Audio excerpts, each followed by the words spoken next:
വേഗം വരുന്ന നമ്മുടെ കർത്താവായ യേശുക്രിസ്തുവിൻ്റെ തന്നിനാമത്തിൽ എല്ലാവർക്കും സ്നേഹവന്ദനം. സൃഷ്ടിയുടെ ആരംഭം മുതൽ വൈവിധ്യം നിറഞ്ഞു നിൽക്കുന്ന ഒന്നാണ് സമൂഹം. വൈവിധ്യം നിറഞ്ഞിരിക്കുന്ന ഈ സമൂഹത്തെ ഒന്നാക്കി രൂപപ്പെടുത്തി പുതിയ സൃഷ്ടിയാക്കുന്ന ശുശ്രൂഷയാണ് കർത്താവ് ഈ ഭൂമിയിൽ നിവർത്തിച്ചത്. കർത്താവിൽ കൂടി പുതിയ സൃഷ്ടിയായി രൂപപ്പെട്ടിരിക്കുന്ന സമൂഹത്തിൽ നാം ഓരോരുത്തരും ഉൾപ്പെട്ടിരിക്കുന്നു. അതായത് പഴയ മനുഷ്യനെ അവൻ്റെ പ്രവൃത്തികളോടുകൂടെ ഉരിഞ്ഞു കളഞ്ഞ് സ്വർഗീയൻ്റെ പ്രതിമ പ്രകാരം പുതുക്കം പ്രാപിച്ച പുതിയ മനുഷ്യൻ. കൊലോസ്യർ 3:9. പുതുക്കം പ്രാപിച്ചിരിക്കുന്ന ഈ സമൂഹത്തിൽ യഹൂദനും യവനനും എന്നില്ല, ദാസനും സ്വതന്ത്രനും എന്നില്ല, ആണും പെണ്ണും എന്നുമില്ല, എല്ലാവരും ക്രിസ്തുയേശുവിൽ ഒന്ന് തന്നെ എന്ന ഗലാത്യർ 3:28 പറഞ്ഞിരിക്കുന്നത്. 2 കൊരിന്ത്യർ 5:17 പറയുന്നത്, ഒരുവൻ ക്രിസ്തുവിലായാൽ അവൻ പുതിയ സൃഷ്ടിയാകുന്നു, പഴയത് കഴിഞ്ഞുപോയി, ഇതാ സകലതും പുതുതായി തീർന്നിരിക്കുന്നു. അതായത് പഴയത് പൂർണ്ണമായി മാറ്റി പുതിയ അനുഭവത്തിലേക്ക് വരിക. ഈ പുതിയ അനുഭവത്തിൽ സംഭവിക്കുന്നത് പഴയവയുടെ പൂർണ്ണമായ ഉപേക്ഷിക്കലോ രൂപാന്തരീകരണമോ ആണ്. മത്തായി 9:16-17 വാക്യങ്ങളിൽ കർത്താവ് ഇങ്ങനെ പറയുന്നു, കോടിത്തുണിക്കണ്ടം ആരും പഴയ വസ്ത്രത്തിൽ ചേർത്ത് തുന്നാറില്ല. തുന്നിച്ചേർത്താൽ അതുകൊണ്ട് വസ്ത്രം കീറും, ചീന്തൽ ഏറ്റവും വലുതായിത്തീരും. പുതുവീഞ്ഞ് പഴയ തുരുത്തിയിൽ പകരാറില്ല, പകർന്നാൽ തുരുത്തി പൊളിഞ്ഞ് വീഞ്ഞ് ഒഴുകിപ്പോകും, തുരുത്തിയും നശിച്ചു പോകും. അതായത് പഴയതും പുതിയതും കൂടി ചേർക്കുവാൻ ഒരിക്കലും സാധിക്കില്ല. അതിനാൽ പഴയതിനെ പൂർണ്ണമായി ഉപേക്ഷിച്ച് എല്ലാം പുതുതാക്കണം.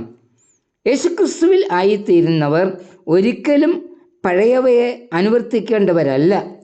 എന്തുകൊണ്ടെന്നാൽ അവർ ക്രിസ്തുവിനെ ധരിച്ചവരാണ്. ഗലാത്യർ 3:27.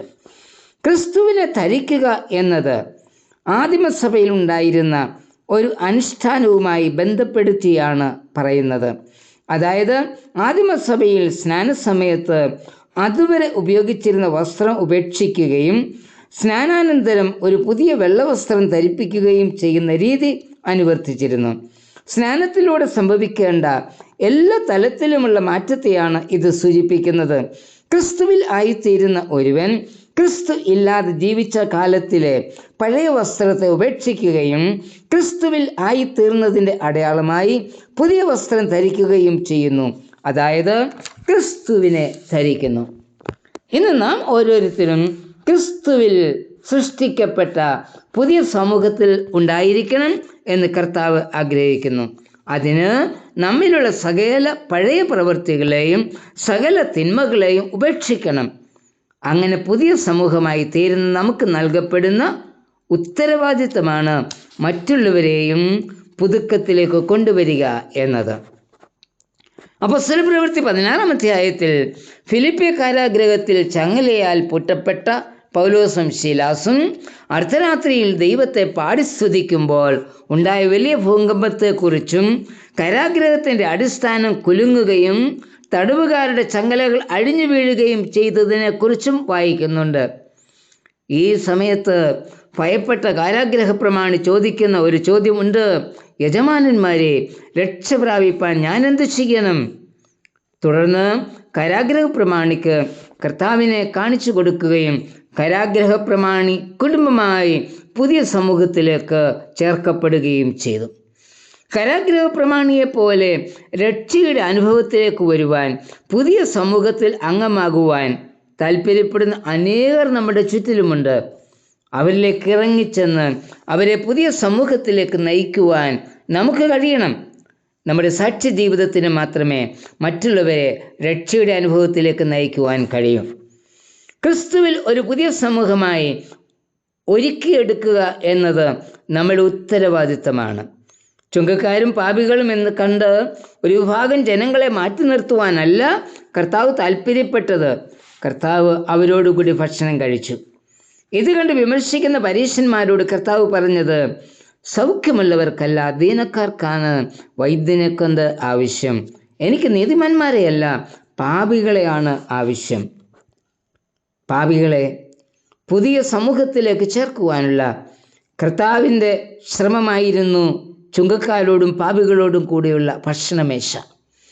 ഭക്ഷണമേശ കൂട്ടായ്മയുടെ അനുഭവമാണ്. കൂട്ടായ്മ ആചരിക്കുന്നതിൽ കൂടി മറ്റുള്ളവരെയും പുതിയ സമൂഹത്തിലേക്ക് കൊണ്ടുവരുവാൻ നമുക്ക് കഴിയും. ഇന്ന് കർത്താവ് പറയുന്നത്, നമ്മിലുള്ള പഴയ മനുഷ്യനെ പൂർണ്ണമായി ഉപേക്ഷിച്ച് നാം ഓരോരുത്തരും ക്രിസ്തുവിൽ പുതിയ സമൂഹമായി തീരണം. തുടർന്ന് ഈ സമൂഹത്തിൽ നഷ്ടപ്പെട്ടു പോകുന്നവരെ കർത്താവിനായി ഈ സമൂഹത്തിലേക്ക് കൂട്ടിച്ചേർക്കണം. അതാണ് നമ്മെക്കുറിച്ചുള്ള ദൈവ ഇഷ്ടം. കർത്താവേ, ക്രിസ്തുവിൽ ഒരു പുതിയ മനുഷ്യൻ ആകുവാനും മറ്റുള്ളവരെ ആ അനുഭവത്തിലേക്ക് നയിക്കുവാനും എന്നെയും സഹായിക്കണമേ. ആമേൻ.